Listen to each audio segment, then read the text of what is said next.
It's just one of these genius little vignettes. And that's what Sinwar was. He was a genius. He knew he was going to die. Who was Sinwar? Sinwar's the person who's committed suicide. Sinwar's suicide was an IDF-assisted suicide. I wrote about this almost instantly after the October 7th invasion.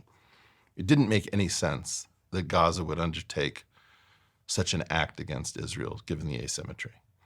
And what this mirrored was that before the 1990s. So you think Sinwar committed suicide to then cause the people of Gaza to invade Israel? No. Oh, sorry. Sinwar would be happy enough for all the Gazans to die.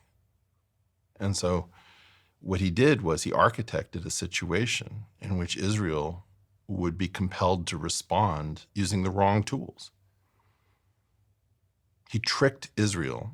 And I'm very confident to talk about this because if you check my old tweets, I say IDF-assisted suicide and Munchausen by proxy and Zugzwang, right? And I said, these are the concepts, familiarize with yourself because Israel is going to invade Gaza. And I knew what was going to happen because it took me, why would you do this? It doesn't make sense from first order logic, but third and fourth order logic, you're like, oh, of course it makes sense. This is hybrid war. The most important thing for Sinwar is video.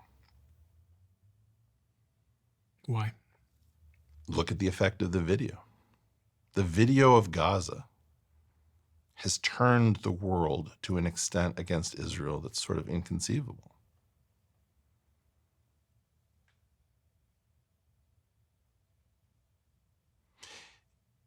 There's a doctrine called hybrid warfare.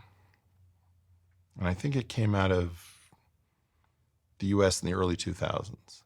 And it says that the kinetic component of warfare, the killing, the actual shooting and the planes and the bombs and all this kind of stuff, is not the major component. The social media is really important. The video is important. The mimetic complex is important. And Israel has an advantage over the Gazan Arabs in kinetic warfare. And Sinwar knew that, and he was like, brilliant. All we need to do is force Israel to come after us. And this is this thing I was going to say, before the 1990s, we had a spate of killings of policemen firing on people who had pulled toy guns on them. And we would say things, and I remember this, like, whatever you do, don't point a toy gun at a policeman. Don't you realize what's going to happen? And then somebody coined the phrase police-assisted suicide. The policeman is the instrument. That's what I knew was going to happen. And for better or for worse, Bibi just couldn't figure out where he was. And Bibi was dumber and Sinwar was smarter. Is there any way back from here?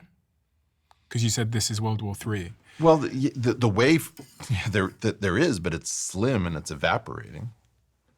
I mean, almost everything depends on Saudi Arabia and the Iranians and the Persians. If the Persians didn't take this opportunity to rise up against their oppressors, I don't know what they're waiting for. Yes, you're going to get killed in some numbers, but you have to figure out whether you're interested in tyranny or not. So the Persians are absolutely falling down on the ground, on the job, not rising up against the mullahs. This is a coordinated moment. Like, there's a moment for a prison break. This would be it. Who are the mullahs in this? The Ayatollahs, the government of Khomeini, Iran? yeah, the theocratic government of Iran. So the rulers of Iran, basically, the people that are, okay. So I don't know if you know a ton of Persians. They're varied in their religiosity. But there's an underground gay scene in Tehran. There's super hyper modern people just like you and me who can't stand these guys.